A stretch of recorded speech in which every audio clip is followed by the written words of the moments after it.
All right, family. Black power, black power. We black again. We're gonna be dealing with this very serious confrontation that's going on between the United States, the Israelis, Iran, which is extending even into the in confrontation with Russia, confrontation with China. We know what this is about. This is the necessary steps, and just in case, China want to have, and Russia want to have a problem. You see, already taking care of some of that earlier, that light work. You see, the light work, and so that's what's happening right now. They taking care of that light work. They taking care of that light work. And whoever got a stake in, and a lot of people say, oh well, the Saudi Arabia and the Arab nations want to stay out of it. Not really. Not really. They just don't want to be looked at amongst the Muslim world, that they sided with the Israelis and the United States against Iran, but they don't care about Iran. Iran has been the enemy of it, which is which is really the capital Shiite Islam. That's the capital. And in Saudi Arabia being the Sunni capital. And so they don't really care about what happened to Iran for real. They don't care. So as long as they say they could stay out of it, technically stay out of it, and not in and not engage as far as letting the United States and fly their planes from bases inside they particular nations, whether it's Oman, whether it's Qatar, whether it's the United Arab Emirates, whether it's Saudi, but they got other bases over there. That's okay. That was really what, they was mad at the British about, because, they wasn't letting them really fly from the Arab nations, and then you got the one base down there, Diego Garcia, down in the Indian Ocean, which is controlled by the British, who stole the island from the black natives of that island. And they taking them to the world court right now. Whether they win or not, we know what happened. The British is thieves. Well, the Americans is thieves too. You understand what I'm saying? But here it is. They didn't want to let United States take off from that base. And so, you know what? To just show you, when you look at everything that happens, you got to understand everything that happened, and you watch it, you supposed to make a correction. Watch it. You understand what I'm saying? I know that base in the Indian Ocean, Diego Garcia, that they got a lot of them B2 bombers on that island.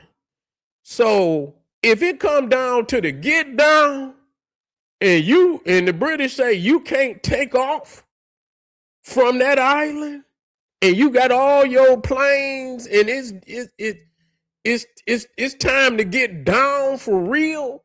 See, that's why they want to take Greenland from Denmark, because y'all weak. Do you want me to tell you the truth, or do you want me to tell you the truth? You weak. Russia went in there and took Greenland from Denmark. That's really what it boiled down to. How do I know that? I'm going to tell you. That just like Russia took Crimea. Because really Crimea is almost a mirror image of what Greenland is for the United States. If you get it, just imagine if the United States and then would have got Crimea. Sitting right in, what is it, the Black Sea? Sitting right there, right on the edge, right outside of Russia. You understand what I'm saying? Imagine they put some missiles on that right there. Right there in target of Moscow. They didn't want that. They say, oh no, They went right on down there and took it because they knew what was going to happen. You see, they knew what was going to happen. They knew if United States would have got in NATO would have got in there in any strength and numbers that they would have put them on, then they would have had to go to all out war to get it. You see, so since they knew that no NATO soldiers or United States soldiers was on that island yet, they say, you know what, we're gonna go on and take it. And that's what they did, and that's why the United States, that's why Donald Trump not gonna wait on Denmark. They not gonna let them be a deciding factor in something as critical as that. They not. Why would you? We talk about power now. We talking about power. Everybody want to talk about law. Okay, we'll go down there and tell Vladimir Putin that Crimea was not his island. Go down there and tell him. Tell him then. You see, China is building all type of fake islands out. They building all type of fake islands out in the South China Sea. They say if we ain't got we're gonna make some land. You see what I'm saying? Okay, we're gonna make some land. So they putting all type of fake islands out in the water. With people that they'll go around any international law to get, to put themselves in a predicament to come out on top. Who not gonna do that?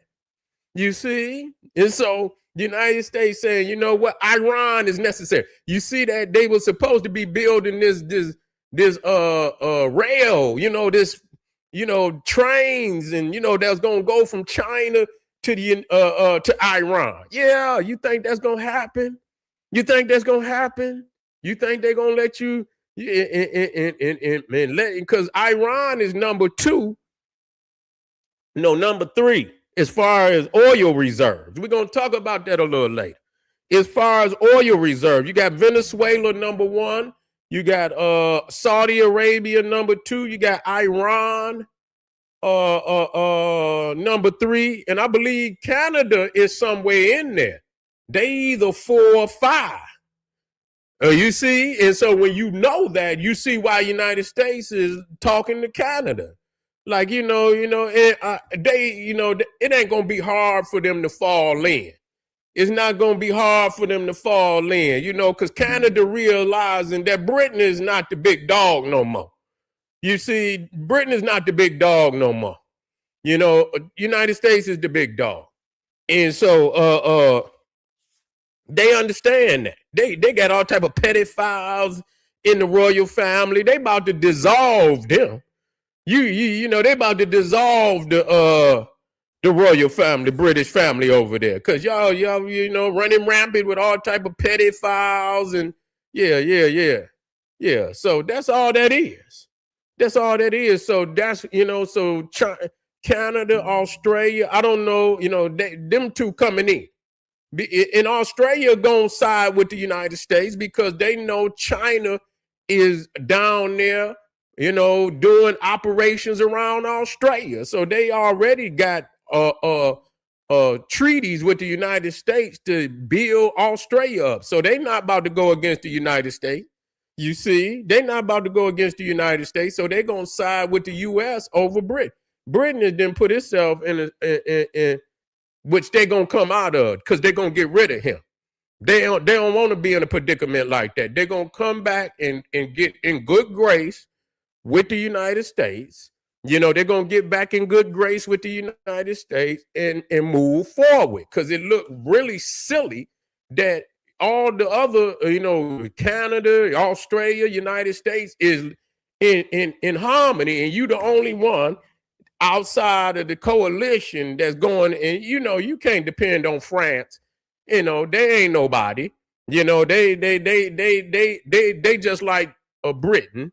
You understand? They so, entangled trying to appease everybody, outside of France, outside of Britain, because they got so many, the Muslims got stronghold in France, stronghold in Britain, where they got, they got a voice, they got a hand of power where they got to appease them somehow.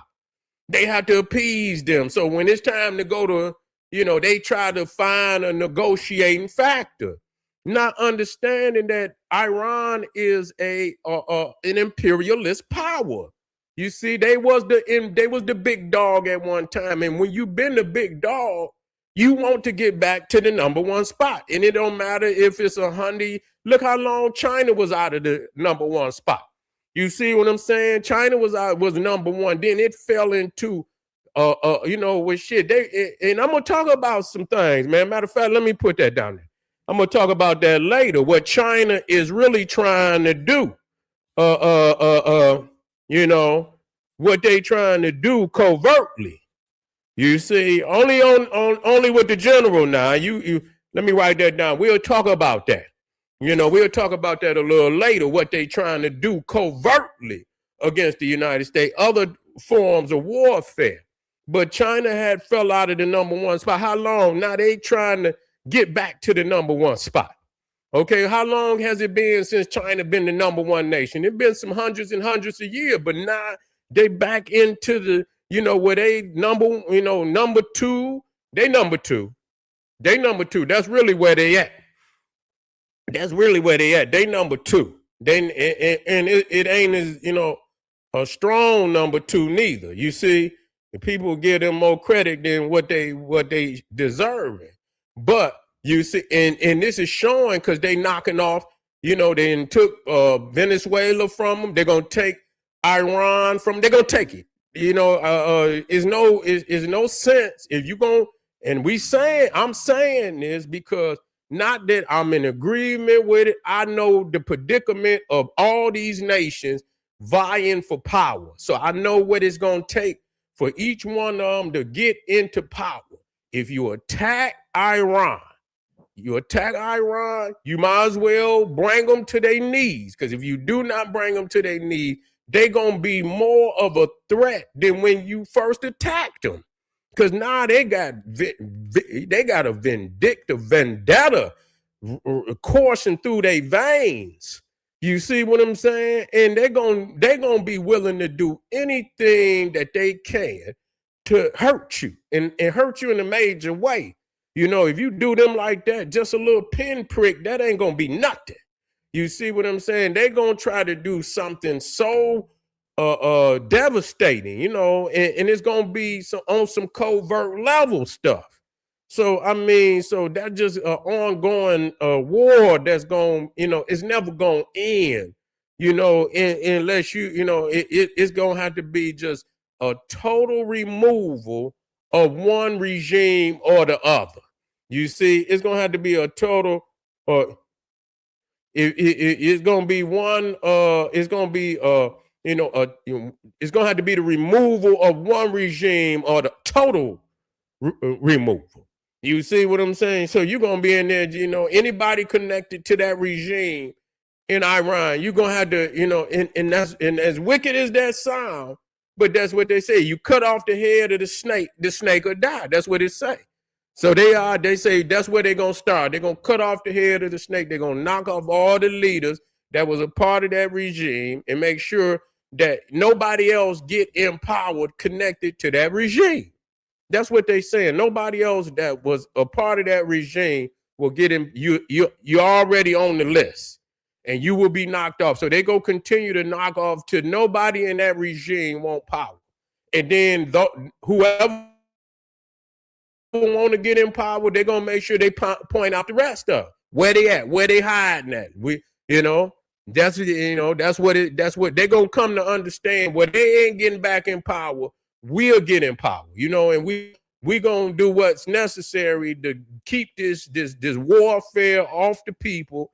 They're gonna open up and become more Western. And I'm not saying it's a good thing. I'm not saying this. I'm just saying what it is. They're gonna open it up. They're gonna get, and let some of them get some money because they is a large nation. They got resource. They're gonna let them get some money, taste some money. And once they get to tasting that money and they get to, being able to buy stuff and, they not going to want to go back. You know what I'm saying? Most, they ain't going to want to go back to the repressive, you got to ask them to do this, got to ask them to do that. They not going to want to go back. So that's what they're going to try to do. They're going to try to open it up where they, even in China, before China was a lot more authoritarian than they is today. They still authoritarian. But today you can go on internet and see Chinese people over there right now. They living in on the internet. They got telephone, computer. Yeah, they still keep them restricted from doing. But back in the day, you know what I'm saying? China was almost like where Iran is. Under Mao Zedong, or worse. Or worse. Mao Zedong was worse than Hitler. You see what I'm saying? So, but once they got, into the Western idea where they can make money with the West, make all the stuff that the West, United States, and they start getting paper, they start making cities. Now where they was in rice paddies, now they on super fast trains. They got trains all over. They got downtowns, more fabulous roads, more fabulous than the West. You see what I'm saying? So once they get a taste of that, they ain't gonna want to go back. So the Ayatollah and the mullah, you understand what I'm saying? They might, they very well may have seen their last day. But China, they squeezing Iran to squeeze China because China was getting a lot of oil from Iran. And so with the United States possibly taking over Iran, taking over Venezuela, and if they bring Canada also under, they sway to, you got three of the largest oil reserves in the world on top of the United States. How you got to, in order to fight a war, you got to have oil. You got to have gas. You see what I'm saying? You got to have that. You don't got that, you can't go to war, family. So there it is, family. We'll be back a little later on. I got some inside scoops. We're going to have, as a matter of fact, I'm going to do this one on Patreon. We're going to talk about what the covert war that China was trying to fight on the United States through Mexico. I'm going to talk about that, family. So y'all tap in, and I'll see y'all a little later. Matter of fact, I'm going to come back on some religious. I got some religious information I want to drop down on you because there's a war going on all levels. You got physical war, you got spiritual warfare. And so I got to keep you updated on all these areas that we need to have our armor on, have our third eye and all eyes open at all times so we can evaluate what's going on out there. I appreciate y'all, family. Click the link at Patreon, and I'll see y'all real soon. Boom. Black Power.